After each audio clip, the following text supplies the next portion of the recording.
The overall goal of this experiment is to generate a Drosophila S2 cell line that is sensitive to small molecule inhibitors of kinesin 5 motor, so they can be used to study error correction.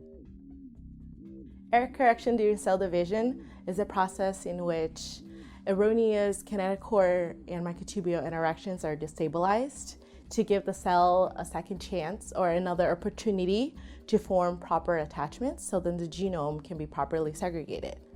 This method can help answer key questions in the cell biology field related to error correction process.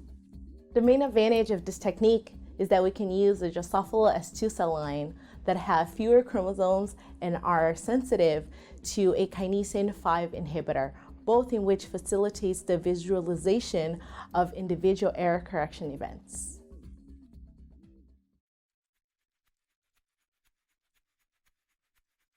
Beginning with a previously cultured 25 centimeter square flask of 100% confluent GFP alpha tubulin expressing S2 cells, transfer 2 milliliters of the culture to a 35 millimeter dish.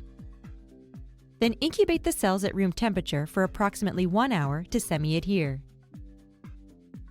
Remove the medium from the dish and add 1 milliliter of Schneider's medium supplemented with FBS into 2 micrograms of the EG5M cherry construct and transfection reagent to transfect the cells following the manufacturer's protocol.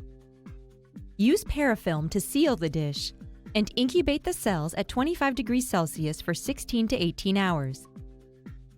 Then add 1 milliliter of Schneider's medium and return the cells to the incubator. On day 3 post-transfection, transfer 500 microliters of transfected cells into a new 35 millimeter tissue culture dish containing